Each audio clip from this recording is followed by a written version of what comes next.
दोस्तों current time frame के हिसाब से देखा जाए तो Taiwan, south Korea, United state और चाइना वो देश है जिनके पास ग्लोबल इलेक्ट्रॉनिक मैन्युफैक्चरिंग का करीब 90% मार्केट शेयर है। और ये देश कभी नहीं चाहेंगे कि इनके ग्रुप में किसी और देश को शामिल किया जाए जिससे इनको मिलने वाला रेवेन्यू उस देश को शेयर हो जाएगा। लेकिन कभी कभी कुछ ऐसी मजबूरियां सामने आ जाती हैं जिसके कारण इन देशों को न सिर्फ टेक्नोलॉजी शेयर करनी पड़ती है बल्कि कई बार कंपनियां तक बेचनी पड़ती है भारत जैसे देशों को। और ऐसे ही लूप में फंसते हुए इस लिस्ट में से एक देश ने भारत के टाटा को सेमीकंडक्टर्स को मैन्युफैक्चर करने की टेक्नोलॉजी ट्रांसफर कर दी है। लेकिन इसके बावजूद भी ये देश भारत से ज्यादा पैसे कमाने वाले हैं। पूरी रिपोर्ट क्या है आज के इस वीडियो में जानते हैं। बस हमें सपोर्ट करने के लिए इस वीडियो को छोटा सा लाइक और चैनल को सब्सक्राइब जरूर कीजिएगा। देखिए इस समय इलेक्ट्रॉनिक इंडस्ट्री बहुत तेजी से स्केल अप हो रही है। इसके पीछे रीजन ये है कि इस समय जितनी भी इंडस्ट्रीज हैं सब में इलेक्ट्रॉनिक्स का इस्तेमाल किया जा रहा है। फिर चाहे वो इलेक्ट्रॉनिक्स हो, ऑटोमोबाइल, टेक्सटाइल या फिर तमाम तरह की अलग अलग इंडस्ट्रीज, इन सभी में इलेक्ट्रॉनिक्स का भर के इस्तेमाल किया जा रहा है। इसीलिए एक साइलेंट वॉर शुरू हो चुका है अलग अलग देशों के बीच में कि कौन सबसे ज्यादा इलेक्ट्रॉनिक्स प्रोड्यूस करेगा। और जिन देशों के पास में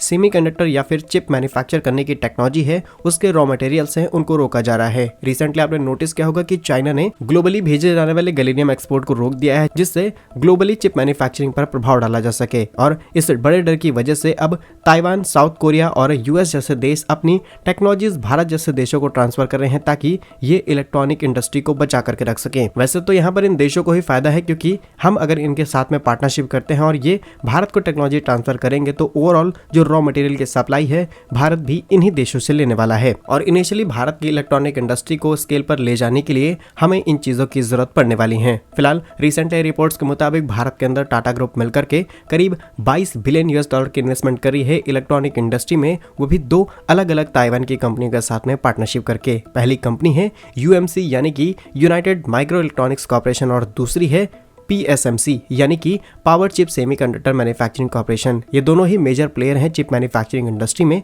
और इन दोनों के साथ में टाटा ग्रुप ने पार्टनरशिप कर ली है। इन दोनों ही पार्टनरशिप के साथ टाटा ग्रुप गुजरात के अंदर अपनी एक नई सेमीकंडक्टर फैब्रिकेशन फैसिलिटी को सेटअप करेगी जिसमें इलेक्ट्रॉनिक्स को मैन्युफैक्चर किया जाएगा। जिसमें से इससे पहले भी हम आपको बता चुके हैं कि टावर सेमीकंडक्टर भारत के अंदर करीब 8 बिलियन यूएस डॉलर की इन्वेस्टमेंट करने वाली है और इससे भारत के अंदर 65, 40 और 28 नैनोमीटर्स की चिप्स को तैयार किया जाएगा। इसके बाद टाटा ग्रुप ने इन दो कंपनीज के साथ पार्टनरशिप करके इस पूरी इंडस्ट्री में करीब 22 बिलियन यूएस डॉलर की इन्वेस्टमेंट को फाइनलाइज कर दिया है। साल 2024 में ही आपको इसके ऊपर बड़े स्केल पर काम होता हुआ नजर आएगा और 2025 शुरू होने से पहले पहले आपको मेड इन इंडिया चिप भी बनती हुई नजर आएगी। यहाँ पर भारत ने ताइवान के साथ में पार्टनरशिप की है जिसका फायदा तो भारत को मिलेगा, लेकिन जो रॉ मटेरियल की सप्लाई है वो भी भारत ताइवान से ही लेने वाला है। क्योंकि अगर भारत को इलेक्ट्रॉनिक मैन्युफैक्चरिंग हब बनना है लाइक ताइवान, साउथ कोरिया और यूनाइटेड स्टेट, तो हमारा जो सीधा कंपटीशन होने वाला है वो भी इन्हीं देशों से होने वाला है। और जियोपॉलिटिक्स सिर्फ प्रॉफिट बेस पे चलती है और कोई भी देश नहीं चाहता कि उसका प्रॉफिट का काफी बड़ा हिस्सा किसी और देश को शेयर हो जाए। तो आप